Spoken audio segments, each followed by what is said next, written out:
ಉಜಿರೆಯ STM ಕಾಲೇಜಿನ ಪತ್ರಿಕೋದ್ಯಮ ವಿಭಾಗವೆಂದರೆ ಕರ್ನಾಟಕ ಮಾಧ್ಯಮ ಕ್ಷೇತ್ರದಲ್ಲಿ ಅದಕ್ಕೊಂದು ವಿಶಿಷ್ಟ ಸ್ಥಾನವಿದೆ. ಇಲ್ಲಿ ಕಲಿತ ವಿದ್ಯಾರ್ಥಿಗಳಿಗೂ ಮಾಧ್ಯಮ ಕ್ಷೇತ್ರದಲ್ಲಿ ಬಹಳ ಬೇಡಿಕೆ ಇದ್ದು, ಅದೆಷ್ಟೋ ವಿದ್ಯಾರ್ಥಿಗಳು ಕರ್ನಾಟಕದ ಪ್ರಮುಖ ಮಾಧ್ಯಮ ಸಂಸ್ಥೆಗಳಲ್ಲಿ ಪತ್ರಕರ್ತರಾಗಿ ಉನ್ನತ ಸ್ಥಾನಕ್ಕೇರಿದ್ದಾರೆ. ಎಸ್ಟಿಎಂ ಜರ್ನಲಿಸಂ ವಿಭಾಗದ ವಿದ್ಯಾರ್ಥಿಗಳು ಪತ್ರಕರ್ತರಾಗಿ ಮಾಧ್ಯಮ ಲೋಕದಲ್ಲಿ ಸಾಧನೆಗಳ ಶಿಖರವನ್ನೇರಿದ್ರೆ ಅದರ ಹಿಂದೆ ಒಂದು ಸ್ಫೂರ್ತಿಯ ಸೆಲೆಯಾಗಿ ಸದ್ದಿಲ್ಲದೆ ಕೆಲಸ ಮಾಡಿದ ಒಬ್ಬ ಸಹೃದಯಿ ಗುರುವಿದ್ದಾರೆ. ಅವರೇ ಭಾಸ್ಕರ್ ಹೆಗಡೆ. ಹೌದು, ಭಾಸ್ಕರ್ ಹೆಗಡೆ ಅಂದ್ರೆ ಸಾಕು, ಎಸ್ಟಿಎಂನಲ್ಲಿ ಜರ್ನಲಿಸಂ ಓದಿದ ವಿದ್ಯಾರ್ಥಿಗಳಿಗೆಲ್ಲ ಬಹಳ ಪ್ರೀತಿ ಅಕ್ಕರೆಯ ಭಾವ ಮೂಡುತ್ತದೆ. ಏಕೆಂದ್ರೆ ಭಾಸ್ಕರ್ ಹೆಗಡೆ ಕೇವಲ ಒಬ್ಬ ಲೆಕ್ಚರ್ ಆಗಿರ್ಲಿಲ್ಲ, ಗುರುವಿನ ಜೊತೆಗೆ ತಂದೆಯ ಸ್ಥಾನದಲ್ಲಿ ನಿಂತು ವಿದ್ಯಾರ್ಥಿಗಳೊಂದಿಗೆ ಸದಾ ಬೆರೆತು ಅವರಿಗೆಲ್ಲರಿಗೂ ಉತ್ತಮ ಭವಿಷ್ಯ ರೂಪಿಸುವಲ್ಲಿ ಬಹುದೊಡ್ಡ ಪ್ರೇರಕ ಶಕ್ತಿಯಾಗಿದ್ದರು. ಹೀಗಾಗಿ ಭಾಸ್ಕರ್ ಹೆಗಡೆ ಅಂದಿಗೂ ಇಂದಿಗೂ ಅವರ ಶಿಷ್ಯರ ಪಾಲಿಗೆ ಅಕ್ಷರದ ಮೂಲಕ ಬದುಕಿನತ್ತ ಬೆಳಕು ತೋರಿದ ಭಾಸ್ಕರ. ಭಾಸ್ಕರ್ ಹೆಗಡೆ ಉತ್ತರ ಕನ್ನಡ ಜಿಲ್ಲೆ ಹೊನ್ನಾವರ ತಾಲೂಕಿನ ಮಾಲ್ಕೋಡ್ ಗ್ರಾಮದಲ್ಲಿ 1966 ಜನವರಿ 9 ಹುಟ್ಟಿದ್ದಾರೆ. ಊರಿನಲ್ಲೇ ಪ್ರಾಥಮಿಕ ಶಿಕ್ಷಣ ಮುಗಿಸಿ ಎಡಗುಂಜಿ ಪ್ರೌಢಶಾಲೆಯಲ್ಲಿ ಹೈಸ್ಕೂಲ್ ಮಾಡಿದ್ರು. ನಂತರ ಸಿರಸಿಯಲ್ಲಿ ಪ್ರಥಮ ಪಿಯುಸಿ ಹಾಗೂ ಹೊನ್ನಾವರ ಎಸ್ಟಿಎಂ ಕಾಲೇಜಿನಲ್ಲಿ ದ್ವಿತೀಯ ಪಿಯುಸಿ ಓದಿದ್ದಾರೆ. ಅಲ್ಲಿಯೇ ಪದವಿ ಶಿಕ್ಷಣ ಪಡೆದು ಧಾರವಾಡ ಕರ್ನಾಟಕ ವಿವಿಯಲ್ಲಿ 1989ರಲ್ಲಿ ಪತ್ರಿಕೋದ್ಯಮದಲ್ಲಿ ಸ್ನಾತಕೋತ್ತರ ಪದವಿಯನ್ನ ಪೂರ್ಣಗೊಳಿಸಿದ್ರು. ಹುಬ್ಬಳ್ಳಿಯಲ್ಲಿ ಸಂಜೆವಾಣಿ ಪತ್ರಿಕೆಯಲ್ಲಿ ಪತ್ರಕರ್ತರಾಗಿ ತಮ್ಮ ವೃತ್ತಿ ಬದುಕು ಪ್ರಾರಂಭಿಸಿದ್ರು. ಭಾಸ್ಕರ್ ಹೆಗಡೆ ಅವರು 1993ರ ಆಗಸ್ಟ್ನಲ್ಲಿ ಉಜಿರೆಯ ಎಸ್ಟಿಎಂ ಕಾಲೇಜಿನ ಪತ್ರಿಕೋದ್ಯಮ ವಿಭಾಗಕ್ಕೆ ಉಪನ್ಯಾಸಕರಾಗಿ ಸೇರಿದ್ರು. ಅಲ್ಲಿಂದ ಇಲ್ಲಿವರೆಗೆ ಸುದೀರ್ಘ 33 ವರ್ಷಗಳ ಕಾಲ ಲೆಕ್ಚರ್ ಆಗಿ 2000ಕ್ಕೂ ಹೆಚ್ಚು ವಿದ್ಯಾರ್ಥಿಗಳ ಪಾಲಿಗೆ ಅಚ್ಚುಮೆಚ್ಚಿನ ಉಪನ್ಯಾಸಕರಾಗಿ ಅಪಾರ ಪ್ರೀತಿ ಗೌರವ ಸಂಪಾದಿಸಿದ್ದಾರೆ. 3 ದಶಕಗಳಿಗೂ ಹೆಚ್ಚು ಕಾಲ ಎಸ್ಟಿಎಂ ಕಾಲೇಜು ಕ್ಯಾಂಪಸ್ನಲ್ಲಿ ಪತ್ರಿಕೋದ್ಯಮ ವಿಭಾಗವನ್ನ ಎತ್ತರಕ್ಕೆ ಕಟ್ಟಿ ಬೆಳೆಸಿರುವ ಡಾಕ್ಟರ್ ಭಾಸ್ಕರ್ ಹೆಗಡೆ ಜನವರಿ 31ರಂದು ಸೇವೆಯಿಂದ ನಿವೃತ್ತಿ ಹೊಂದುತ್ತಿದ್ದಾರೆ. ಈ ಹಿನ್ನೆಲೆಯಲ್ಲಿ day to day news Bhaskar Hegde ಅವರ ಜೊತೆ ನಡೆಸಿರುವ ವಿಶೇಷ ಸಂದರ್ಶನವಿದು. ಸಂಬಳ ಇಂಪಾರ್ಟೆಂಟ್ ಅಲ್ಲ, ನಾನು ಎಲ್ರಿಗೂ ಹೇಳೋದು ಆರಂಭದಲ್ಲಿ ಒಂದು ಏಣಿ ಮೆಟ್ಲು ಹತ್ತಬೇಕು ಅಂತೇಳಿ, ಆಮೇಲೆ ಎಲ್ಲೂ ಜಿಗಿಬಹುದು. ನಾನು ಮಾತಾಡೋದಕ್ಕಿಂತ ಜಾಸ್ತಿ ಮಕ್ಕಳು ಮಾತಾಡಬೇಕು ಅಂತೇಳಿ ಸೊ ಅಲ್ಲಿಂದ ನನ್ನ ಪ್ರಯೋಗಗಳೆಲ್ಲ ಶುರುವಾಯಿತು. ಇದು ಫಸ್ಟ್ ಡೇ ನಾನು ಹೆಚ್ಚು ಏನು ಮಾತಾಡಿದ್ರೆ ಕಷ್ಟ ಆಗುತ್ತೆ ಮತ್ತು ಅವನ ಬಗ್ಗೆ ನನಗೆ ಗೊತ್ತು ಅಂತೇಳಿ ಸೊ ಆ ರೀತಿ ಮಾಡಿ ಅವನನ್ನು ಟ್ಯಾಕಲ್ ಮಾಡಬೇಕು. ನಾನು ಸುಮ್ಮನೆ ಬಿಡಬಾರ್ದಲ್ಲ. 3 ದಿವಸ ಆದಮೇಲೆ ಕರೆದೆ. ಅವನು ಬಂದ ಸ್ಟೈಲು ಹೇಗಿತ್ತು ಅಂತಂದರೆ ನನಗೆ ಹೆದರಿಕೆ ಆಯಿತು ಅವನು ಕರೆಸುವಾಗಲೂ. ಆದ್ರೆ ಒಂದು ಯೂಸ್ ಮಾಡಿದೆ, ನಾನು ಪಾಸಿಟಿವ್ ಆಗಿ ಯೂಸ್ ಮಾಡಿದೆ. ತುಂಬ ಚಂದ ಬಾಡಿ ಉಂಟಲ್ಲ ಮಾರಿ, ಎಲ್ಲಿ ಜಿಮ್ಮಿಗೆಲ್ಲ ಹೋಗ್ತೀಯ ಅಂತ ಕೇಳಿದೆ. ಅವನಿಗೆ ಖುಷಿ ಆಯಿತು. ಆಮೇಲೆ ಅವನು ಬಿಟ್ಟು ಹೋಗುವಾಗ ಒಂದು ವರ ಕೊಟ್ಟು ಹೋಗಿದ್ದ, ಸರ್ ನಿಮಗೆ ಕಾಲೇಜಲ್ಲಿ ಯಾರು ಏನಾದ್ರು ಪ್ರಾಬ್ಲಮ್ ಮಾಡಿ ನನ್ನ ಕಾಂಟ್ಯಾಕ್ಟ್ ನಂಬರ್ ಇಟ್ಕೊಳ್ಳಿ, ನಾನು ನೋಡ್ಕೊಳ್ತೇನೆ ಅಂತೇಳಿ ಹಾಗೆ ವರ ಕೊಟ್ಟಿದ್ದ. ಹಾಗೆ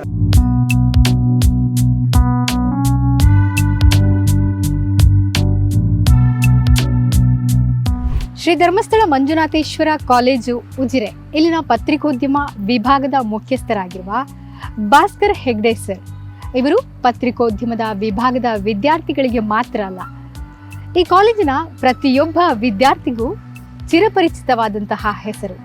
ನನ್ನನ್ನು ಸೇರಿದಂತೆ ಮಾಧ್ಯಮ ಕ್ಷೇತ್ರದಲ್ಲಿ ಬರವಣಿಗೆ ಅಥವಾ ಪತ್ರಕರ್ತರಾಗಿ ಗುರುತಿಸಿಕೊಂಡಿರುವ ಅದೆಷ್ಟು ಮಂದಿಯ ಪ್ರೀತಿಯ ಅಚ್ಚುಮೆಚ್ಚಿನ ಗುರುಗಳು ತಮ್ಮ ವೃತ್ತಿ ಜೀವನದಿಂದ ನಿವೃತ್ತಿ ಹೊಂದಲಿರುವ ಭಾಸ್ಕರ್ ಹೆಗಡೆ ಸರ್ ಜೊತೆ ಒಂದಷ್ಟು ಹರಟೆ ಹೊಡ್ಕೊಂಡ್ ಬರೋಣ ಬನ್ನಿ. ಸರ್ ನಮಸ್ತೆ. ನಮಸ್ತೆ. ನನ್ನನ್ನು ಸೇರಿದಂತೆ ನೂರಾರು ಪತ್ರಕರ್ತರನ್ನ ಸೃಷ್ಟಿಸಿದವರು ನೀವು. ನಿಮ್ಮ 3.5 ದಶಕಗಳ ವೃತ್ತಿ ಜೀವನ ಹೇಗಿತ್ತು ಸರ್? 3.5 ದಶಕ, 33 ವರ್ಷದ ಸರ್ವೀಸು 31ಕ್ಕೆ ಎಂಡ್ ಆಗ್ತಾ ಇದೆ. ನನಗೆ 3.5 ದಶಕ ಅಂತಂದ್ರೆ ಒಂದು ಕ್ಷಣ, ಒಂದು ಯುಗ ಅನ್ನೋ ಹಾಗೆ ಕಳೆದೋಯ್ತು. ಪಟ್ ಅಂತೇಳಿ ಕನಸನಾಗಿ ಮುಗಿದೋಯ್ತಲ್ಲ ಅಂತ ಅನಿಸ್ತಾ. ಮೊನ್ನೆ ಬಂದು ಕಾಲೇಜಿಗೆ ಜಾಯ್ನ್ ಆಗಿದೆ ಅಂತ ಅನಿಸ್ತಾ ಇದೆ. ನಾನು ಇಷ್ಟಪಟ್ಟು ವೃತ್ತಿಯನ್ನು ಆಯ್ಕೊಂಡೆ, ಮುನ್ನಡೆಸ್ಕೊಂಡು ಬಂದೆ. ಕಷ್ಟ ಅಂತ ಅನಿಸ್ಲೇ ಇಲ್ಲ. ಸವಾಲಿತ್ತು, ಆದರೆ ಅದನ್ನೆಲ್ಲ ಎದುರಿಸೋದಕ್ಕೆ ನನ್ನ ಕಾಲೇಜು ಬೆಂಬಲ ನಿಂತ್ಕೊಂಡು, ಮ್ಯಾನೇಜ್ಮೆಂಟ್ ಸಪೋರ್ಟ್ ಇತ್ತು, ಸ್ಟೂಡೆಂಟ್ಸ್ ಇದ್ದರು.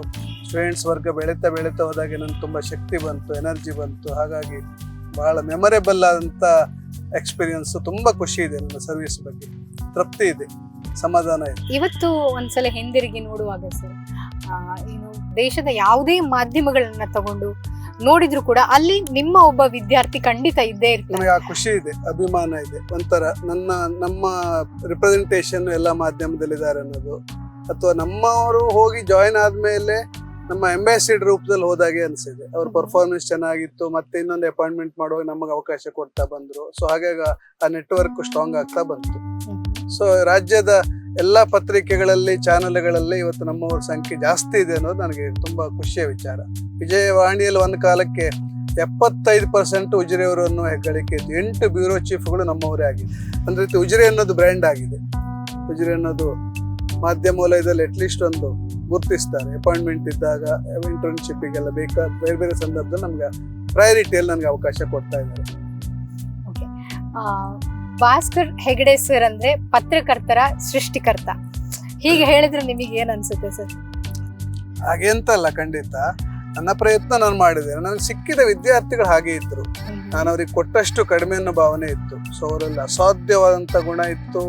ಮತ್ತೆ ಈ ಕಾಲೇಜಿನ ವಾತಾವರಣ ಹಾಗೆ ಇತ್ತು, ಅವಕಾಶಗಳು ಹಾಗೆ ಬಂತು. ಹಾಗಾಗಿ ಅದನ್ನ ಚಂದ ಬಳಸ್ಕೊಂಡ್ರು, ಅವ್ರು ಬೆಳೆದ್ರು. ಸೊ ಅದನ್ನು ನಾನು ಸಾಕ್ಷಿ ಆಗಿದ್ದೇನೆ ಅಷ್ಟೇ, ಬೆಳೆಸಿದೆ ಅನ್ನೋದಕ್ಕಿಂತ ಸಾಕ್ಷಿ ಆಗಿದ್ದೇನೆ. ಸೊ ಹಾಗೆ ನನ್ನಿಂದ ಪ್ರಯತ್ನ ಮಾಡಿದ್ದೇನೆ. ಅವರು ಹೆಚ್ಚಿನವರು ಸಕ್ಸಸ್ ಆಗಿದ್ದಾರೆ ಫೀಲ್ಡ್ ಅಲ್ಲೂ ಕೂಡ. ಒಂದು ಒಳ್ಳೊಳ್ಳೆ ಪೊಸಿಷನ್ ಅಲ್ಲಿ ಎಂಜಾಯ್ ಮಾಡ್ತಾ ಇದ್ದಾರೆ ಅನ್ನೋದು ಖುಷಿಯ ವಿಚಾರ. ಈಗ ಉಪನ್ಯಾಸಕ ವೃತ್ತಿಗೆ ಬಂದಂತಹ ಮೊದಲ ದಿನವನ್ನ ಮೆಲುಕು ಹಾಕೋದಾದ್ರೆ ಸರ್? ಎಸ್, ನಾನು ಪ್ರಾಕ್ಟಿಕಲ್ ಇಂದ ಥಿಯರಿಗೆ ಬಂದವನು. ಪೋಸ್ಟ್ ಗ್ರಾಜುಯೇಷನ್ ಆಗಿ 3 ವರ್ಷ ಸಂಜೆವಾಣಿ ಅಂತ ಹೇಳಿ ಹುಬ್ಳಿ ಎಡಿಷನ್ ಅಲ್ಲಿ ಬ್ಯೂರೋದಲ್ಲಿ ವರ್ಕ್ ಮಾಡಿದೆ. ಸಂಬಳ ಸಣ್ಣದಿತ್ತು, ಕಷ್ಟ ಆಗ್ತಿತ್ತು, ಆದ್ರೆ ಅವಕಾಶ ದೊಡ್ಡದಿತ್ತು. ಸೊ ಅಲ್ಲಿಂದ ನಾನು ಶಿಫ್ಟ್ ಆಗಿ ಕಾಲೇಜಿಗೆ ಒಬ್ಬ ಲೆಕ್ಚರರ್ ಆಗಿ ಬಂದು ಜಾಯಿನ್ ಆಗುವಾಗ ಸಹಜವಾಗಿ ತುಂಬಾ ಜನ ಕೇಳಿದ್ರು ಕೂಡ. ಆಮೇಲೆ ನನಗೂ ಅನಿಸಿತ್ತು ಇದು ಹೇಗಾಗುತ್ತೋ ಅಂತೇಳಿ. ಆದರೆ ಉಜಿರೆ ಕಾಲೇಜಿಗೆ ಬಂದ್ಮೇಲೆ ನನಗೆ ತುಂಬ ಕಂಫರ್ಟೇಬಲ್ ಪೊಸಿಷನ್ ಅಂತ ಅನಿಸ್ತು. ಹಾಗಾಗಿ ಏನು ಕಷ್ಟ ಅಂತ ಅನಿಸ್ತಿಲ್ಲ. ಸೊ ಇಷ್ಟಪಟ್ಟು ಸಿಲೆಕ್ಟ್ ಮಾಡಿಕೊಂಡೆ, ಭಾಳ ಸಕ್ಸಸ್ಫುಲ್ ಆಗಿ ಮುಂದುವರಿತಾ ಹೋಯ್ತು. ನನಗೆ ಬೇರೆ ಏನು ಯೋಚನೆ ಮಾಡೋದಕ್ಕೆ ಸಮಯ ಸಿಗಲಿಲ್ಲ. ಒಂದು ರೀತಿಯಿಂದ ಶರವೇಗದಲ್ಲಿ ಮುನ್ನಡೆಯುವ ಹಾಗೆ ಒಳ್ಳೊಳ್ಳೆ ವಿದ್ಯಾರ್ಥಿಗಳು ಬಂದರು, ಅವರಿಗೆ ಅವಕಾಶ ಕೊಡಬೇಕು, ಕಾಲೇಜಲ್ಲಿ ತುಂಬ ಅವಕಾಶಗಳು ಸಿಕ್ತು, ಅದನ್ನೆಲ್ಲ ಬಳಸ್ಕೊಳ್ಬೇಕು ಅನ್ನೋದಷ್ಟೇ ನಾವು ಇಟ್ಕೊಂಡು ಮುನ್ನಡೆತಾ ಇದ್ವಿ. ನೋಡ್ತಾ ನೋಡ್ತಾ 33 ವರ್ಷ ಕಳೆದೇ ಹೋಗ್ಬಿಟ್ಟು. ಓಕೆ ಸರ್, ಉಪನ್ಯಾಸಕರಾಗುವ ಮುಂಚೆ ನೀವು ಮಾಧ್ಯಮದಲ್ಲಿ ಕೆಲಸ ಮಾಡ್ತಾ ಇದ್ರಿ ಅಂತ ಹೇಳಿದ್ರಲ್ಲ, ಅಲ್ಲಿರುವಂತಹ 3 ವರ್ಷದ ಅನುಭವ ಹೇಗಿತ್ತು ಸರ್? ಅಲ್ಲಿದು ಚೆನ್ನಾಗಿತ್ತು. ಸೊ ನಾವು ಓದುವಾಗ ನಮ್ಗೆ ಅವಕಾಶ ಕಡಿಮೆ ಇತ್ತು ಅಂತ ಖಂಡಿತ ಹೇಳುದಿಲ್ಲ, ನಾವು ಬಳಸ್ಕೊಂಡದ್ದು ಕಡಿಮೆ ಆಗಿರ್ಬೋದು ಅನ್ಸುತ್ತೆ. ಆದ್ರೆ ಸಂಜೆವಾಣಿ ಪತ್ರಿಕೆ ಸೇರಿದ ಮೇಲೆ ಅದು ನನಗೆ ಕ್ಲಾಸ್ ರೂಮು ಆಗಿತ್ತು, ವೃತ್ತಿಯೂ ಆಗಿತ್ತು. ತುಂಬಾ ರೀತಿಯ ಅವಕಾಶಗಳು ಸಿಕ್ತು ಅಲ್ಲಿ. ಸಂಜೆವಾಣಿಯಲ್ಲಿ 3 ವರ್ಷ ವರ್ಕ್ ಮಾಡಿದ್ಮೇಲೆ ನನಗೆ ಮಾಧ್ಯಮ ಕ್ಷೇತ್ರದಲ್ಲಿ ಎಲ್ಲೂ ಕೂಡ ನಾನು ಹೋಗಿ ಎಂಟ್ರಿ ತಗೊಳ್ಬಲ್ಲೆ ಅನ್ನುವಂಥ ಕಾನ್ಫಿಡೆನ್ಸ್ ಬಂತು. ಸರ್, ನಿಮ್ಮ ಸಂಸಾರ ಅಂದ್ರೆ ಕುಟುಂಬ ಸಂಸಾರದ ಬಗ್ಗೆ ಹಿಂದೆ ಹೇಳಿದಾಗ ನೀವು ಎಷ್ಟು ಜನ ಮಕ್ಕಳು, ಮತ್ತೆ ವಿದ್ಯಾರ್ಥಿ ಆಗಿದ್ದಂತಹ ಭಾಸ್ಕರ್ ಹೆಗ್ಡೆ ಸರ್ ಹೇಗಿದ್ರು? ಹೌದು, ನಾನು ತುಂಬಾ ಒಂದು ರೀತಿಯಿಂದ ಸೈಲೆಂಟ್ ಆಗಿದ್ದೆ. ನಮ್ದು ಜಾಯಿಂಟ್ ಫ್ಯಾಮಿಲಿ. ನಾನು ಜಾಯಿಂಟ್ ಫ್ಯಾಮಿಲಿಲಿ ಕಲ್ತಷ್ಟನ್ನ ಕಾಲೇಜಲ್ಲಿ ಕಲ್ತಿಲ್ಲ ಅಂತ ನನಗೆ ಅನಿಸ್ತಾ ಇದೆ. ಎಲ್ಲ ರೀತಿಯ ಅನುಭವಗಳು ಜಾಯಿಂಟ್ ಫ್ಯಾಮಿಲಿ ಸಿಗುತ್ತೆ. ಎಲ್ಲಾ ರೀತಿಯವರು ಇರ್ತಾರೆ, ಯಾರೋ ಡಾಮಿನೆಂಟ್ ಆಗಿರ್ತಾರೆ, ಯಾರೋ ಎಕ್ಸ್ಪ್ಲಾಯ್ಟ್ ಆಗ್ತಾರೆ, ಎಲ್ಲವೂ ಇದೆ. ಬಟ್ ಖುಷಿಯ ಪರಾಕಾಷ್ಠೆಯಲ್ಲಿದ್ದೆ. ಸೊ ಎಲ್ಲಾ ರೀತಿಯ ಎಂಜಾಯ್ಮೆಂಟ್ ಅನ್ನು ಸಿಗ್ತಾ ಇತ್ತು. ಹಾಗಾಗಿ ಕಾಲೇಜಿಗಿಂತ ಹೆಚ್ಚು ಮನೆಯಲ್ಲೇ ಇರೋದಕ್ಕೆ ಖುಷಿ ಆಗ್ತಾ ಇತ್ತು. ಕಾಲೇಜಲ್ಲಿ ನಾನು ಸೀಮಿತವಾಗಿ ತೊಡಗಿಸ್ಕೊಂಡಿದ್ದೆ ಅಂತೇಳಿ ನನಗೆ ಈಗ ವಿಷಾದ ಇದೆ. ಅದು ತುಂಬಾ ಅವಕಾಶಗಳಿತ್ತು.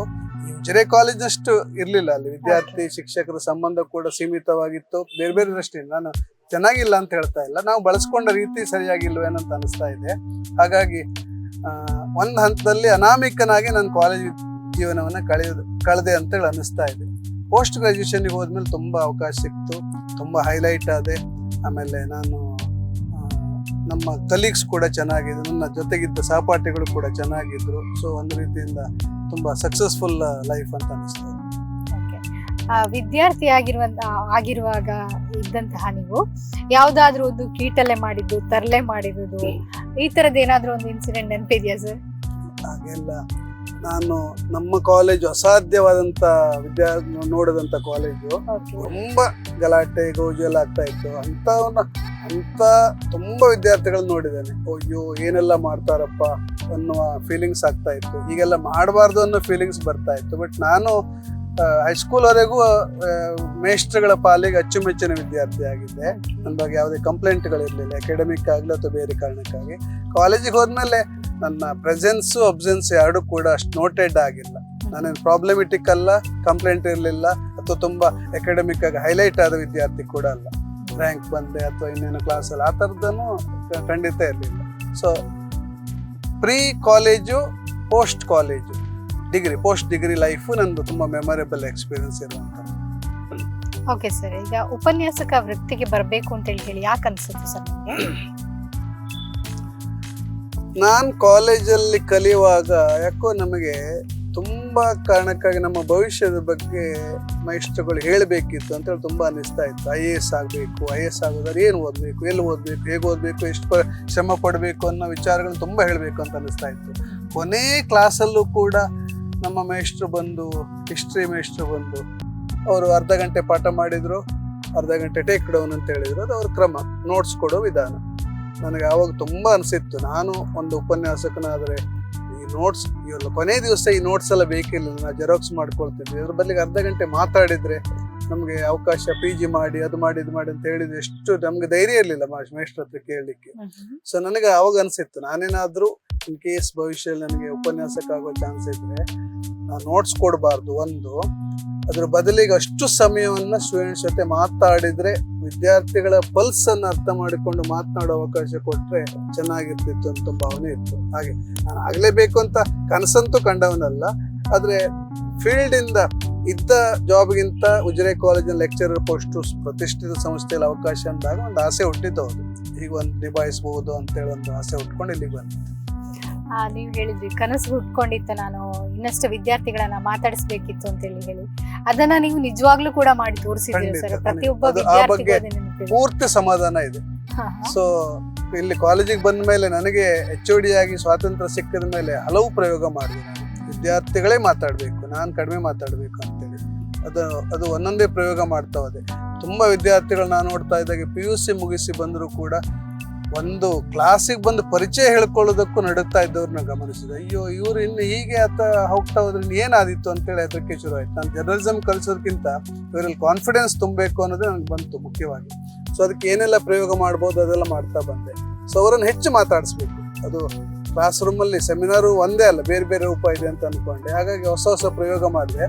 ಆ ಪ್ರಯೋಗ ಎಲ್ಲ ಸಕ್ಸಸ್ ಆಗಿದೆ ಅಂತ ನನ್ಗೆ ತುಂಬಾ ಖುಷಿ ಇದೆ. ರಾಜ್ಯಾದ್ಯಂತ ಇವತ್ತು ಬೇರೆ ಬೇರೆ ಕಡೆ ಇರೋ ವಿದ್ಯಾರ್ಥಿಗಳು ಫೋನ್ ಮಾಡಿದಾಗೆಲ್ಲ ಹೇಳ್ತಾರೆ, ಸರ್ ಆವತ್ತು ನಾನು ತಪ್ಪಿಸ್ಕೊಳ್ತಾ ಇದ್ದೆ, ಈಗ ಗೊತ್ತಾಗ್ತಾ ಇದೆ ಎಷ್ಟು ಇಂಪಾರ್ಟೆಂಟು ಒಂದು ಕ್ಲಾಸ್ ರೂಮಲ್ಲಿ ಹೋಗಿ ಎಲ್ಲರ ಎದುರುಗಡೆ ಮಾತನಾಡೋ ಅವಕಾಶ, ಯಾವುದೋ ಒಂದು ಪ್ರಚಲಿತ ವಿದ್ಯಮಾನದ ಬಗ್ಗೆ ಮಾತನಾಡೋ ಅವಕಾಶ ಎಷ್ಟು ಇಂಪಾರ್ಟೆಂಟ್ ಅಂತ ಈಗ ಅನಿಸ್ತಾ ಇದೆ. ಸೊ ಖುಷಿ ಆಗ್ತಾ ಇದೆ, ನನಗೂ ಖುಷಿ ಆಗ್ತಾ ಇದೆ ಅದನ್ನೆಲ್ಲ ಕೇಳುವಾಗ. ನನ್ನ ಪ್ರಯೋಗಗಳೆಲ್ಲ ಸಾರ್ಥಕ ಅಂತೇಳಿ ನನಗೆ ಖುಷಿ ಇದೆ. ಸರ್, ಇವಾಗ ಜರ್ನಲಿಸಂ ಡಿಪಾರ್ಟ್ಮೆಂಟ್ ಅನ್ನ ಕಟ್ಟಿ ಹೆಮ್ಮರವಾಗಿ ಬೆಳೆಸಿದೀರಾ, ಈಗ ಇಲ್ಲಿಂದ ನಿರ್ಗಮಿಸ್ತಾ ಇದ್ದೀರಾ. ಮುಂದೆ ನಿಮಗೆ ಇರುವಂತಹ ಜರ್ನಲಿಸಂ ಡಿಪಾರ್ಟ್ಮೆಂಟ್ ಯಾವ ರೀತಿ ಬೆಳಿಬೇಕು ಅಂತ ಹೇಳುವಂತಹ ಕನಸು ನಿಮ್ಮ ಮುಂದೆ ಇದೆ? ಓಕೆ, ಜರ್ನಲಿಸಂ ವಿಭಾಗಕ್ಕೆ ನನಗೆ ಬಹಳ ಲಕ್ಕಿ ಅಂತಂದ್ರೆ, ನನಗೆ ಸುದೈವ ವಶಾತ್ ಡಾಕ್ಟರ್ B ಯಶೋವರ್ಮ ಅವರ ನೇತೃತ್ವ ಸಿಕ್ತು. ಕಾಲೇಜಿಗೆ ಪ್ರಾಂಶುಪಾಲರಾದ್ರು. ಅವರಿಗೆ ನಮ್ಮ ಆಕ್ಟಿವಿಟೀಸು, ನಮ್ಮ ಪರ್ಫಾರ್ಮೆನ್ಸ್ ಕನ್ವಿನ್ಸ್ ಆಗ್ತಾ ಬಂತು. ತುಂಬಾ ರೀತಿಯ ಸಪೋರ್ಟ್ ಮಾಡೋದಕ್ಕೆ ಶುರು ಮಾಡಿದ್ರು. ಅವರು ಕೊಟ್ಟು ತಗೊಳ್ತಾ ಇದ್ರು, ಪ್ರೋತ್ಸಾಹ ಕೊಟ್ಟು ನಮ್ಮಿಂದ ಇನ್ಪುಟ್ಸ್ ಅಂದ್ರೆ ನಮ್ಮಿಂದ ನಿರೀಕ್ಷೆ ಮಾಡ್ತಾ ಇದ್ರು. ಸೊ ತುಂಬಾ ವರ್ಕೌಟ್ ಆಗ್ಬಿಡ್ತು. ಒಂದು ಒಳ್ಳೆ ಕೆಲಸ ಮಾಡಿದಾಗ ಗುಡ್ ಅಂತ ಹೇಳಿದಾಗ ಅವ್ರು ಹೇಳುವ ಆ ಗುಡ್ ಅನ್ನು ಇದರಲ್ಲಿ ಎಷ್ಟು ಪ್ರೋತ್ಸಾಹ ಸಿಕ್ತಿತ್ತು ಅಂತಂದ್ರೆ, ಇನ್ನೊಂದ್ಸರಿ ಬಂದು ಸರ್ ಹತ್ರ ಗುಡ್ ಹೇಳಿಸ್ಕೊಳ್ಬೇಕು ಅನ್ನೋ ಭಾವನೆ ಬರ್ತಾ ಇತ್ತು. ಸೊ ಹಾಗಾಗಿ ಅವ್ರು ಮಾರ್ಗದರ್ಶನ ಕೊಡ್ತಾ ಇದ್ರು, ಬೇಕಾದ ದುಡ್ಡು ಕೊಡ್ತಾ ಇದ್ರು, ಅವಕಾಶ ಕೊಡ್ತಾ ಇದ್ರು. ಸೊ ಹಾಗಾಗಿ ಅದು ಬೆಳೀತಾ ಬಂತು, ವಿಭಾಗ ಬೆಳೀತಾ ಬಂತು. ಆರಂಭದಲ್ಲಿ ಅವ್ರದ್ದು ಒಂದಷ್ಟು ಕನಸಿತ್ತು ಜರ್ನಲಿಸಂ ಡಿಪಾರ್ಟ್ಮೆಂಟ್ ಬಗ್ಗೆ. ಈಗ ನನಗೆ ಖುಷಿ ಇದೆ ಅಂತಂದ್ರೆ, ಈಗ ಅವರಿಲ್ಲ ಅನ್ನೋದು ತುಂಬಾ ಬೇಸರದ ಸಂಗತಿ. ಅವರ ಕನಸುಗಳೆಲ್ಲವೂ ಜರ್ನಲಿಸಂ ಡಿಪಾರ್ಟ್ಮೆಂಟ್ ಹಂತ ಹಂತವಾಗಿ ಬೆಳೀತಾ ಬಂತು. ಅವರಿಗೆ ಪದವಿ ಆದ್ಮೇಲೆ ಪೋಸ್ಟ್ ಗ್ರಾಜುಯೇಷನ್ ಮಾಡೋ ಕನಸಿತ್ತು, ಸಪೋರ್ಟ್ ಮಾಡಿದ್ರು, ಅದು ಸ್ಟಾರ್ಟ್ ಆಯ್ತು. ಆಮೇಲೆ BOC ಅನ್ನುವ ವೃತ್ತಿಪರ ಕೋರ್ಸ್, UGC ರಿಕಗ್ನೈಸ್ಡ್ ಕೋರ್ಸ್ ನಮ್ಮ ಕಾಲೇಜಲ್ಲಿ ಮಾಡೋ ಅವಕಾಶ ಇತ್ತು. ಅದು ಜರ್ನಲಿಸಂ ಅಂಡರ್ಲಿ ಸ್ಟಾರ್ಟ್ ಮಾಡಿದ್ದು. ಆಮೇಲೆ ರಿಸರ್ಚ್ ಸೆಂಟರ್ ಆಗ್ಬೇಕಂತ ತುಂಬಾ ಆಸೆ ಇತ್ತು. ಸರ್ ಯಶೋವರ್ಮ ಸರ್ ತುಂಬಾ ಆಸೆ ಇತ್ತು. ತುಂಬಾ ಸವಾಲಿತ್ತು ಅದು ತರೋದಕ್ಕೆ. ನಮಗೆ ಜರ್ನಲಿಸಮಿಗೆ ತುಂಬಾ ಸವಾಲಾಯಿತು, ಅದರಲ್ಲೂ ಸಕ್ಸಸ್ ಆದ್ವಿ. ಆಮೇಲೆ ರೇಡಿಯೋ ಸ್ಟೇಷನ್ ಬಂತು, ಆಮೇಲೆ ಸ್ಟುಡಿಯೋ ಅಂತ ಬಂತು. ಸೊ ಹಾಗಾಗಿ ಒಂದು ಹಂತಕ್ಕೆ ರಾಜ್ಯದ ಯಾವುದೇ ಪತ್ರಿಕೋದ್ಯಮ ವಿಭಾಗ ಜೊತೆ ಸಡ್ಡು ಹೊಡೆದು ನಾವು ನಿಲ್ತೇವೆ ಅನ್ನೋ ಮಟ್ಟಿಗೆ ನಮ್ಮ ವಿಭಾಗ ಬೆಳೆದು ನಿಂತಿದೆ. ಉಜಿರೆ ಅಂತ ಹಳ್ಳಿಯಲ್ಲಿದ್ದರೂ ಕೂಡ ರಾಜ್ಯದ ಗಮನ ಸೆಳೆದಿದೆ ಅನ್ನುವಷ್ಟು ಸಮಾಧಾನ ನನಗೆ ಇದೆ. ಈಗ ಜರ್ನಲಿಸಂ ಡಿಪಾರ್ಟ್ಮೆಂಟ್ ನ ಒಂದು ಹಿಸ್ಟ್ರಿ ನೋಡುವಾಗ ಯಾವಾಗ ಶುರುವಾಗಿರುವುದು ಸರ್? ಎಷ್ಟು ಬ್ಯಾಚ್ಗಳನ್ನ? 86ರಲ್ಲಿ ಪ್ರೊಫೆಸರ್ S ಪ್ರಭಾಕರ್ ಆ ಕಾಲದಲ್ಲೇ ಮಂಗಳೂರು ವಿಶ್ವವಿದ್ಯಾಲಯದಲ್ಲಿ ಶುರುವಾಗೋದಕ್ಕಿಂತ ಮುಂಚೆ ನನಗೂ ಈಗಲೂ ಆಶ್ಚರ್ಯ ಆಗ್ತಾ ಇದೆ. ಆ ಕಾಲದಲ್ಲೇ ಉಜಿರೆಯಲ್ಲಿ ಜರ್ನಲಿಸಮ್ ಸೈಕಾಲಜಿ ಅಂತ ಹೊಸ ಹೊಸ ಸಬ್ಜೆಕ್ಟ್ ಅಂದ್ರೆ ಕೇಳರಿಯದ ಯಾರಿಗೂ ಗೊತ್ತಿಲ್ಲದ ಹೊಸ ಸಬ್ಜೆಕ್ಟ್ ಅನ್ನ ತಂದು ಇಂಟ್ರೊಡ್ಯೂಸ್ ಮಾಡಿದ್ರಂತೆ. ಎಷ್ಟು ವಿಷನರಿ ಆಗಿದ್ರು ಅಂತ ನಮ್ಗೆ ಈಗ ಅನಿಸ್ತಾ ಇದೆ. 86ರಲ್ಲಿ ಶುರುವಾಗಿದ್ದು, ಸೊ ಅಲ್ಲಿಂದ ಬೇರೆ ಬೇರೆ ಅವರು ನಿರಂಜನ್ ವಾನಳ್ಳಿ ಇರ್ಬೋದು, ಜೀತು ನಿಡ್ಲೆ ಇರ್ಬೋದು, ND ಪ್ರಸಾದ್ ಇರ್ಬೋದು, ಅವರೆಲ್ಲ ಆರಂಭದಲ್ಲಿ ಇದಕ್ಕೆ ಒಳ್ಳೆ ಫೌಂಡೇಶನ್ ಹಾಕಿ ಕೊಟ್ಟರು. ನಾನು 93ರಲ್ಲಿ ಬಂದಾಗ ನಿರಂಜನ್ ವಾನಳ್ಳಿ ಕೂಡ ಇದ್ರು. ಆಮೇಲೆ 6 ತಿಂಗಳಾದ್ಮೇಲೆ ಅವ್ರು ಮೈಸೂರು ವಿಶ್ವವಿದ್ಯಾಲಯಕ್ಕೆ ಅವ್ರ ಪದೋನ್ನತಿ ಪಡ್ಕೊಂಡು ಹೋಗಿ ಸೇರ್ಕೊಂಡು ಆಮೇಲೆ ಪೂರ್ತಿ ಅದರ ಜವಾಬ್ದಾರಿ ನನ್ನ ಪಾಲಿಗೆ ಬಂತು. STM ಕಾಲೇಜಿನ ಕಾರಿಡಾರ್ ನಲ್ಲಿ ಓಡಾಡ್ತಾ ಇದ್ದೆ ಭಾಸ್ಕರ್ ಹೆಗ್ಡೆ ಅವರಿಗೆ ಒಂದು ನೇಮ್ ಇದೆ, ಫೇಮ್ ಇದೆ. ಕಾಲೇಜ್ ಮಾತ್ರ ಅಲ್ಲ, ಎಲ್ಲ ಕಾಲೇಜಲ್ಲೂ ಸಹ ಭಾಸ್ಕರ್ ಹೆಗ್ಡೆ ಸರ್ ಅಂತ ಹೇಳಿ ಹೇಳಿದ್ರೆ ಆ ನೇಮ್ ಫೇಮ್ ಅನ್ನ ಗಳಿಸ್ಕೊಂಡಿದ್ದೀರಾ ಸರ್? ಏನಿಲ್ಲ, ನನ್ನ ವೃತ್ತಿಯನ್ನು ತುಂಬಾ ಇಷ್ಟಪಟ್ಟೆ. ನನಗೆ ಕಾಲೇಜಿನಲ್ಲಿ ಕಂಫರ್ಟ್ ಝೋನ್ ಇದೆ ಅಂತ ಭಾವನೆ ಇತ್ತು. ನಾನು ಯಾವತ್ತು ನನ್ನ ವರ್ಕಿಂಗ್ ಅವರ್ ಮುಗೀತು, ನಾನಿನ್ನು ಮನೆಗೆ ಹೋಗ್ಬೇಕು ಅಂತ ಯೋಚನೆ ಮಾಡಿದವನಲ್ಲ. ರಾತ್ರಿ ಆದ್ರೂ ಸರಿ ನನಗಿದು ಮಾಡಬೇಕು, ಖುಷಿ ಆಗುತ್ತೆ. ಮೇಲ್ನವ್ರಿಗೆ ನಾನು ಯಾವುದೇ ಕಂಪ್ಲೇಂಟ್ ಇಲ್ಲದೆ ನನ್ನ ಟಾಸ್ಕನ್ನು ವಹಿಸ್ಕೊಳ್ಬೇಕು. ಧರ್ಮಸ್ಥಳದಲ್ಲಿ ಒಂದಷ್ಟು ಅವಕಾಶ ಸಿಕ್ತು. ಅದೆಲ್ಲ ಪ್ರೀತಿಯಿಂದ ಸವಾಲನ್ನು ಪ್ರೀತಿಯಿಂದ ಸ್ವೀಕರಿಸಿದೆ, ಸಪೋರ್ಟ್ ಸಿಕ್ತು. ಹಾಗಾಗಿ ಸೀಕ್ರೆಟ್ ಅನ್ನೋದಕ್ಕಿಂತ ನಮ್ಮ ವೃತ್ತಿಯನ್ನು ನಾವು ಪ್ರೀತಿಸಬೇಕು. ಇಷ್ಟಪಟ್ಟ ಹಾದಿಯಲ್ಲಿ ಕಷ್ಟ ಇಲ್ಲ ಅಂತ ಅನ್ಕೊಳ್ತೇನೆ. ಮತ್ತೆ ನಮಗೆ ಅನ್ನ ಕೊಡುವ ವೃತ್ತಿಯನ್ನು ಯಾವುದೇ ಇರಬಹುದು, ಅನ್ನ ಕೊಡುವ ವೃತ್ತಿಯನ್ನು ನ್ಯಾಯ ಒದಗಿಸ್ಕೊಳ್ಬೇಕು ಅಂತ ನಾನು ಯಾವತ್ತೂ ಅಂದ್ಕೊಂಡವನು. ಅದು ಹೇಗಾದ್ರೂ ಆದಿತ್ತು, ಕಾಟಾಚಾರಕ್ಕೆ ಮಾಡಿದ್ರು ಆದಿತ್ತು. ನನ್ನ ಲೈಫನ್ನು ಎಂಜಾಯ್ ಮಾಡಬೇಕು ಅನ್ನೋ ಭಾವನೆ ನನಗೆ ಯಾವತ್ತೂ ಬರಲೇ ಇಲ್ಲ. പക്ഷെ ನಾನು ಸ್ವಲ್ಪ ಫ್ಯಾಮಿಲಿ ಜೊತೆ ಇಂಬ್ಯಾಲೆನ್ಸ್ ಆಗ್ಬಿಡ್ತು ಈ ಕಾರಣಕ್ಕಾಗಿ ಅಂತ ಅನಿಸ್ತಾ ಇತ್ತು. ಕಂಫರ್ಟ್ ಝೋನನ್ನು ಕಾಲೇಜಲ್ಲೇ ಕಂಡುಕೊಂಡಿದ್ದಕ್ಕೆ ಮನೆ ಕಡೆಗೂ ಹೆಚ್ಚು ಗಮನ ಕೊಡಬೇಕಾಗಿತ್ತು ಅಂತ ಈಗೆಲ್ಲ ಅನಿಸ್ತಾ ಇದೆ. ಆದರೆ ಗತಿಸಿ ಹೋಗಿದ್ದೆಲ್ಲ ಈಗ ನಾನು ಹೇಳೋದಕ್ಕೆ ಇಷ್ಟಪಡೋದಿಲ್ಲ. ಫಾಸ್ಟ್ ಇಸ್ ಫಾಸ್ಟು ಹಾಗೆ. ಬಟ್ ನನಗೆ ತುಂಬ ತೃಪ್ತಿ ಕೊಟ್ಟಂಥ ಕ್ಯಾಂಪಸ್ಸು ಅನ್ನೋದನ್ನು ಮತ್ತೊಮ್ಮೆ ರಿಪೀಟ್ ಮಾಡ್ತಾ ಇದ್ದೀನಿ.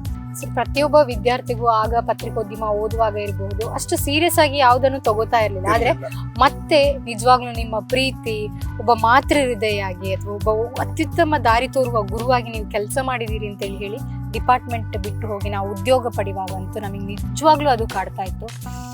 ಈಗ ಸಾವಿರಾರು ವಿದ್ಯಾರ್ಥಿಗಳ ಅಷ್ಟು ಪ್ರೀತಿಯನ್ನ ಗಳಿಸ್ಕೊಂಡಿದ್ದೀರಿ, ಅದನ್ನು ನನಗೆ ಗೊತ್ತಾಗ್ತಾ ಇದೆ ಸರ್. ಈಗ ಆ ಎಲ್ಲ ವಿದ್ಯಾರ್ಥಿಗಳಿಗೆ ನೀವು ಕೊಡುವಂತಹ ಮೆಸೇಜ್? ಮೋಟಿವೇಶನ್ ಕೊಡಬೇಕು ಅನ್ನೋದು ನನ್ನ ಯಾವತ್ತಿನ ಪಾಲಿಸಿ ಆಗಿತ್ತು. ತಪ್ಪು ಮಾಡಿದ್ದನ್ನೇ ತುಂಬ ಹೈಲೈಟ್ ಮಾಡ್ಕೊಂಡಿರ್ಬೇಕು ಅನ್ನೋದನ್ನ ಯಾವತ್ತೂ ನಾನು ಯೋಚಿಸಿಲ್ಲ. ಸಹಜವಾಗಿ ಎಲ್ಲರೂ ಮಾಡ್ತಾರೆ, ಅವರಲ್ಲೊಂದು ಶಕ್ತಿ ಇದೆ, ಆ ಶಕ್ತಿ ಹೈಲೈಟ್ ಆಗಬೇಕು ಅನ್ನೋದು ರೀತಿಯಲ್ಲಿ ಯಾವಾಗಲೂ ಯೋಚಿಸ್ತಾ ಇದ್ದೆ. ಹಾಗಾಗಿ ವಿದ್ಯಾರ್ಥಿಗಳ ಪ್ರೀತಿಗೆ ನಾನು ಶಬ್ದಗಳಲ್ಲಿ ವರ್ಣಿಸೋದು ಕಷ್ಟ, ನನಗೆ ಶಬ್ದಗಳೇ ಸಿಗ್ತಾ ಇಲ್ಲ. ಅದು ಅಸಾಧಾರಣ ಸುನಾಮಿ ಬಂದ ರೀತಿಯಲ್ಲಿ ಹೇಳ್ತೇವಲ್ಲ ವಿದ್ಯಾರ್ಥಿಗಳ ಪ್ರೀತಿ. ಹಲವು ಸಂದರ್ಭಗಳಲ್ಲಿ ನಮ್ಮ ಕಾಲೇಜಲ್ಲಿ ಅಲ್ಯೂಮ್ನಿ ಮೀಟ್ ಆದರೆ, ಬೇರೆ ಯಾವುದೇ ಕಾಲೇಜಿನ ಅಲ್ಯೂಮ್ನಿ ಮೀಟ್ ಆದರೆ ಹೆಚ್ಚಿನವರು ಉಪನ್ಯಾಸಕರು, ಪ್ರಿನ್ಸಿಪಾಲ್ ಎಲ್ಲ ಹೇಳೋದು, ಜರ್ನಲಿಸಮ್ನವರು ನಿಮಗೆ ಅಟ್ಯಾಚ್ಮೆಂಟ್ ಜಾಸ್ತಿ ಇದೆ, ನೀವು ಸ್ವಲ್ಪ ಪ್ರಯತ್ನ ಮಾಡಿದ್ರೆ ಹೆಚ್ಚು ಬರ್ತಾರೆ ಅಂತ ಹೇಳ್ತಾ ಇದ್ದೆ. ನನಗೆ ಖುಷಿ ಆಗ್ತಿತ್ತು ಅವಾಗ. ಸ್ಪೋರ್ಟ್ಸ್ನವ್ರ ಬಗ್ಗೆ ಹೀಗೆ ಕೆಲವು ಡಿಪಾರ್ಟ್ಮೆಂಟ್ ಅಂದರೆ ಬೇರೆದು ಇಲ್ಲ ಅಂತ ಹೇಳ್ತಲ್ಲ, ಎಲ್ಲ ಡಿಪಾರ್ಟ್ಮೆಂಟ್ನಲ್ಲಿ ಇರುತ್ತೆ, ನಮಗೆ ಸ್ವಲ್ಪ ಜಾಸ್ತಿ ಇದೆ ಅಂತ ಅನಿಸುತ್ತೆ. ಹಾಗಾಗಿ ನಾನೀಗ ಹೇಳ್ಬೋದಾಗಿದ್ದು ಅಂತಂದರೆ, ಸವಾಲನ್ನು ಸ್ವೀಕರಿಸುವ ಮನೋಭಾವ ನಿಮ್ಮದಾಗಿದ್ದರೆ ಎಲ್ಲಿ ಕೂಡ ಸರ್ವೈವ್ ಆಗ್ಬೋದು ಅನ್ನೋದನ್ನು ಹೇಳ್ತೇನೆ. ಮತ್ತು ಎಲ್ಲೋ ಒಂದು ಸಣ್ಣ ಸಣ್ಣ ಕಾರಣಕ್ಕಾಗಿ ನಾನು ಜಾಬೇ ಬಿಟ್ಬಿಡ್ತೇನೆ, ಅಡ್ಜಸ್ಟ್ ಆಗ್ತಾ ಇಲ್ಲ ಅಂತ ನಾವು ಅಡ್ಜಸ್ಟ್ ಆದರೆ, ನಾವು ಪ್ರೀತಿ ಮಾಡಿದ್ರೆ, ವೃತ್ತಿಯನ್ನು ಇಷ್ಟಪಟ್ಟರೆ ಖಂಡಿತವಾಗ್ಲೂ ನಮ್ಮ ಅವಕಾಶಗಳು ಬರ್ತವೆ, ಸಕ್ಸಸ್ ಕೂಡ ಆಗ್ತವೆ. ಸ್ವಲ್ಪ ಹೊಂದಾಣಿಕೆ ಮನೋಭಾವ ಇದ್ದರೆ ಎಲ್ಲೂ ಕೂಡ ಜಯಿಸ್ಬೋದು ಅನ್ನೋದು ನಾನು ಕಂಡುಕೊಂಡಿದ್ದು. ಸ್ವಾಭಿಮಾನಕ್ಕೆ ಅಡ್ಡ ಬಂದಾಗ ಇರಿ ಅಂತ ಹೇಳ್ತಾ ಇಲ್ಲ, ಬಟ್ ಆದರೆ ವೃತ್ತಿಯನ್ನು ಪ್ರೀತಿಸಿದರೆ ಅದು ನಮ್ಮನ್ನು ಕಾಪಾಡ್ತವೆ. ನಾವು ಮಾಡುವ ಕೆಲಸವನ್ನು ಪ್ರೀತಿಸಿದ್ರೆ ನಮ್ಮನ್ನು ಬೆಳೆಸ್ಕೊಂಡು ಹೋಗ್ತವೆ, ಎಲ್ಲವೂ ಸಹಜವಾಗಿ ಬಂದ್ಬಿಡ್ತವೆ ಆಮೇಲೆ. ನಿಜ ಸರ್. ಸಾಮಾನ್ಯವಾಗಿ ಈಗ 33 ವರ್ಷದಲ್ಲಿ ನೀವು ಆರಂಭದಲ್ಲಿ ಇದ್ದಂತಹ ಬ್ಯಾಚ್ಗಳಿಗೂ ಈಗ ನಿವೃತ್ತಿಯಾಗಿರುವಂತಹ ನಾನು ಹೇಳಲೇಬೇಕಾದ ಒಂದು ವಿಷಯ ಅಂತಂದ್ರೆ, ಅವಕಾಶಗಳ ಆಗರ ಇದೆ. ಈಗ journalism today has become better pay master. ಖಂಡಿತ ನಾನು ಹೇಳ್ತೇನೆ, ಲಕ್ಷ ಸಂಪಾದನೆ ಮಾಡುವ ಅವಕಾಶಗಳಿದೆ, ಬಟ್ ನಮ್ಮ ಸ್ಟ್ರೆಂತ್ ಮೇಲೆ ಡಿಪೆಂಡ್ ಆಗಿದೆ. ಬಟ್ ಹಿಂದೆಲ್ಲ ಹೇಗಿತ್ತು ಅಂತಂದ್ರೆ, ಓದುವ ಅಭ್ಯಾಸ, ನಾನು ಅಕಾಡೆಮಿಕ್ ಆಗಿ ಬುಕ್ಕನ್ನು ಟೆಕ್ಸ್ಟ್ ಬುಕ್ ಹೇಳ್ತಾ ಇಲ್ಲ, ಪೇಪರ್ ಓದೋ ಅಭ್ಯಾಸ ಎಷ್ಟು ಇತ್ತು ಅಂತಂದರೆ, ಕ್ಲಾಸ್ ರೂಮಿಗೆ ಬರುವಾಗ 5 ನಿಮಿಷ ಇದ್ದರೂ ಲೈಬ್ರರಿಗೆ ಹೋಗಿ ಯಾವುದೋ ಒಂದು ಹೆಡ್ಲೈನ್ ನೋಡಿ ಬಂದು ಹೇಳಬೇಕು ಅನ್ನೋ ದಾವಂತ ಕಾಂಪಿಟೇಷನ್. ಪತ್ರಿಕೆ ಓದಬೇಕು, ಅರಗಿ ಬಿಡಬೇಕು, ಓದಿ ಅರಗಿಸ್ಕೊಂಡ್ಬಿಡ್ಬೇಕು ಅನ್ನುವಂಥ ವಿದ್ಯಾರ್ಥಿಗಳ ಸಂಖ್ಯೆ ಜಾಸ್ತಿ ಇತ್ತು. ಆದರೆ ಈಗ ಸಂಖ್ಯೆ ಕಡಿಮೆ ಆಗಿದೆ. ಸದಾ ವಿದ್ಯಾರ್ಥಿಗಳ ಜೊತೆಗೆ ಇದ್ದವರು ಸರ್, ಏನು ಖಂಡಿತ ನೀವು ಮಿಸ್ ಮಾಡ್ಕೊಳ್ತೇನೆ ಅಂತೇಳಿ ಅನ್ಸೋದು? ಖಂಡಿತ ಅನ್ಸುತ್ತೆ ನನಗದು ಎಕ್ಸ್ಪ್ರೆಸ್ ಮಾಡಲಿಕ್ಕೆ ಸಾಧ್ಯವಾಗಿರುವಂಥದ್ದು. ವಿದ್ಯಾರ್ಥಿಗಳ ಜೊತೆಗೆ ಇಲ್ಲದ ಸಂದರ್ಭವನ್ನು ಊಹೆ ಮಾಡೋದು ಕಷ್ಟ. ನಾನು ರಜೆಗೆಲ್ಲ ಹೋದರೂ ಕೂಡ ತುಂಬ ಫೀಲ್ ಮಾಡ್ಕೊಳ್ತೀನಿ, ಅಯ್ಯೋ ಕ್ಲಾಸ್ ಯಾವಾಗ ಶುರು ಆಗುತ್ತಪ್ಪ, ಕ್ಲಾಸಿಗೆ ಮಕ್ಕಳು ಬರಬೇಕು, ಅವ್ರ ಜೊತೆ ಮಾತಾಡಬೇಕು, ಹಂಚ್ಕೊಳ್ಬೇಕು ಅಂತೇಳಿ ಒಂದಷ್ಟು ಲಿಸ್ಟ್ ಮಾಡಿ ಇಟ್ಕೊಳ್ತಿದ್ದೆ, ಎಲ್ಲ ವಿದ್ಯಾರ್ಥಿಗಳ ಜೊತೆ ಹಂಚ್ಕೊಳ್ಬೇಕು. ಕೆಲವು ಸರಿ ಸ್ಟಾಫಿಗೆ ಹೇಳ್ಬಹುದಾಗಿದ್ದ ವಿಚಾರವನ್ನು ಅವ್ರಿಗಿಂತ ಮೊದಲೇ ಸ್ಟೂಡೆಂಟ್ಸಿಗೆ ಹೇಳಿದೆ ಅನ್ನೋ ಆರೋಪ ಕೂಡ ನನ್ನ ಮೇಲೆ ಬಂದಿತ್ತು. ನೀವು ವಿದ್ಯಾರ್ಥಿಗಳೆಲ್ಲ ಹೇಳ್ಕೊಂಡು ನನಗೆ ಹೇಳಿದ್ರಿ ಅಂತ. ಅದು ಆಕ್ಷೇಪ ಅಂದರೆ ಆಕ್ಷೇಪ ಅಲ್ಲ, ಆದರೆ ಅದು ನಾನು ವಿದ್ಯಾರ್ಥಿಗಳ ಜೊತೆ ಇರುವಂಥ ಪ್ರೇಮ, ಪ್ರೀತಿ, ವಿಶ್ವಾಸ ಅದರ ಪೂರಕವಾಗಿತ್ತು ಅಂತ ಅಂದ್ಕೊಳ್ತೇನೆ. ಹಲವು ಸಂದರ್ಭಗಳು ಇಂಥ ಅನುಭವ ಆಗಿದೆ ಹಾಗೆ. ಸೊ ವಿದ್ಯಾರ್ಥಿಗಳ ಜೊತೆಗೆ ಇಲ್ಲದ ದಿನವನ್ನು ನಾನು ಊಹಿಸೋದು ಕಷ್ಟ, ಇಮ್ಯಾಜಿನ್ ಮಾಡೋದು ಕಷ್ಟ. ಬಟ್ ಲೈಫ್ನಲ್ಲಿ ಕೆಲವು ಅನಿವಾರ್ಯಗಳನ್ನು ನಾವು ಅಕ್ಸೆಪ್ಟ್ ಮಾಡಲೇಬೇಕು. ಅದರಲ್ಲಿ ಆಪ್ಷನ್ಸ್ಗಳಿರೋದೇ ಇಲ್ಲ. ದಾರಿಯಲ್ಲಿ ಹೋಗ್ತಾ ಹೋಗಬೇಕು, ಮುಂದೆ ಹೋಗ್ತಾ ಹೋಗಬೇಕು, ನೆನಪು ಮಾಡ್ತಾ ಹೋಗಬೇಕು. ನೆನಪುಗಳ ಮೊಗೆದಷ್ಟು ನೆನಪುಗಳನ್ನು ಹಾಗೆ ನನಗೆ ಅದು ಒಂಟೆ ಹಾಗೆ ನಾನೀಗ ತುಂಬಿಸ್ಕೊಳ್ತಾ ಇದ್ದೇನೆ. ಬಹುಶಃ ಇನ್ನು ಕೂತ್ಕೊಂಡು ನೆನಪು ಮಾಡ್ತಾ ಹೋದ್ರೆ ಮುಗಿಯದಷ್ಟು ಅಂತೇಳಿ ಅನ್ನಿಸ್ತಾ ಇದೆ ಹಾಗೆ.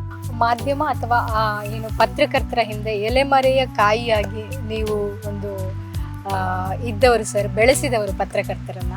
ಈಗ ಸಮಾಜಕ್ಕೆ ಅಥವಾ ಮಾಧ್ಯಮದ ಮೂಲಕ ಒಂದು ಮೆಸೇಜ್ ಕೊಡಬೇಕು ಅಂತೇಳಿ ಆದರೆ ಹೇಗೆ ಸರ್? ನಾನು ಕ್ಲಾಸಲ್ಲೂ ಹೇಳ್ತಾ ಇರೋ ಮಾತು, pen is mightier than sword ಅಂತೇಳಿ, ಖಡ್ಗಕ್ಕಿಂತ ಲೇಖನ ಹಿರಿದಾದು ಅಂತೇಳಿ. ಈಗಲೂ ಹೇಳ್ತೇನೆ, ಮುಂದೆ ಹೇಳ್ಬೋದಾಗಿದ್ದು, ಹಿಂದೆ ಹೇಳಿದ್ದೇನಂತಂದರೆ ಮಾಧ್ಯಮದ ಪಾತ್ರ ತುಂಬ ದೊಡ್ಡದು. ನಾವು love or hate but don't blame ಅಂತ ಹೇಳ್ತೇವಲ್ಲ, ಹಾಗಾಗಿ ನಾವು ಬೈತೇವೆ, ಹೊಗಳ್ತೇವೆ, ಇಷ್ಟಪಡ್ತೇವೆ, ಓದ್ತೇವೆ, ಟೀಕೆ ಮಾಡ್ತೇವೆ, ಎಲ್ಲವೂ ಮಾಡ್ತೇವೆ. ಬಟ್ ಮಾಧ್ಯಮ ಇಲ್ಲದ ಸೊಸೈಟಿನ ಇಮ್ಯಾಜಿನ್ ಮಾಡೋದು ಕಷ್ಟ. ಮಾಧ್ಯಮಕ್ಕೆ ಅಷ್ಟು ಸಾಧ್ಯತೆ ಇದೆ, ಅಷ್ಟು ತಾಕತ್ತಿದೆ, ಅಷ್ಟು ಅವಕಾಶ ಇದೆ. ನಮ್ಮಲ್ಲಿಂದ ಹೋದ ವಿದ್ಯಾರ್ಥಿಗಳು ಮಾಧ್ಯಮವನ್ನು ಪಾಸಿಟಿವ್ ಆಗಿ ಬಳಸ್ಕೊಂಡಿದ್ದಾರೆ. ಅದು ನನಗೆ ಭಾಳ ಖುಷಿ ಕೊಟ್ಟ ವಿಚಾರ. ಆರೋಪಗಳು ಏನೇ ಬಂದರೂ ಕೂಡ ಅವ್ರು ನಮ್ಮವರಲ್ಲ ಅನ್ನೋದೊಂದು ಸಮಾಧಾನ ಇದೆ. ಎಲ್ಲೋ ಬೆರಳೆಣಿಕೆಯವರು ಇರ್ಬೋದು, ಅದು ಬೇರೆ ವಿಚಾರ, ಎಕ್ಸೆಪ್ಷನಲ್ ಕೇಸಲ್ಲಿ. ಬಟ್ ಮೆಜಾರಿಟಿ ಒಂದು ರೀತಿಯಿಂದ ಎಥಿಕಲ್ ಆದಂಥ ಅಂಶಗಳನ್ನು ವಿಶೇಷವಾಗಿ ಉಳಿಸ್ಕೊಂಡು ಜರ್ನಲಿಸಮ್ನಲ್ಲಿ ತಮ್ಮದೇ ಅಂತ ಛಾಪನ್ನು ಮೂಡಿಸಿದ್ದಾರೆ ಅನ್ನುವಂಥದ್ದು. ಹಾಗಾಗಿ ಮಾಧ್ಯಮಕ್ಕೆ ಯಾವತ್ತೂ ಸೊಸೈಟಿಯಲ್ಲಿ ಅಗ್ರಸ್ಥಾನ ಇದ್ದೇ ಇರುತ್ತೆ. ಅದು ಇಷ್ಟು ಹೊತ್ತು ಏನು ಒಬ್ಬ ಹಳೆ ವಿದ್ಯಾರ್ಥಿನಿಯಾಗಿ ಎಲ್ಲ ವಿದ್ಯಾರ್ಥಿಗಳ ಪರವಾಗಿ ನಾನು ನಿಮ್ಮ ಜೊತೆ ಮಾತನಾಡಿದೆ. ತರಗತಿಯನ್ನು ಬಿಟ್ಟು ನಮ್ಮ ಜೊತೆ ಒಂದು ಅಮೂಲ್ಯವಾದ ಅವಕಾಶವನ್ನು ಏನು ಹರಟೆ ಹೊಡೆದ್ರಿ, ಅಮೂಲ್ಯವಾದ ಅವಕಾಶವನ್ನು ನೀಡಿದ್ರಿ, ಸಮಯ ನೀಡಿದ್ರಿ. ಇದಕ್ಕಾಗಿ ಅನಂತವಾದ ಧನ್ಯವಾದಗಳು ಸರ್. ನಿಮಗೂ ಕೂಡ ಧನ್ಯವಾದ. ನಿಮ್ಮ ಶ್ರಮಗಳನ್ನೆಲ್ಲ ನನಗಾಗಿ ರಿಟೈರ್ಮೆಂಟ್ ಆಗುವಾಗ ಬಳಸ್ತಾ ಇದ್ದೀರಿ ಅನ್ನೋದು ನನಗೆ ಅದಕ್ಕಿಂತ ಸಾರ್ಥಕ ಸಂದರ್ಭ ಬೇರೆ ಇಲ್ಲ ಅಂತ ಭಾವಿಸ್ಕೊಳ್ತೇನೆ. ಸೊ ನಾನು ಎಲ್ಲ ವಿದ್ಯಾರ್ಥಿಗಳಿಗೂ ನಿಮಗೆಲ್ಲರಿಗೂ ಒಳ್ಳೆಯದಾಗಲಿ ಅಂತೇಳಿ ಮೂಲಕ ವಿಶ್ ಮಾಡ್ತೇನೆ.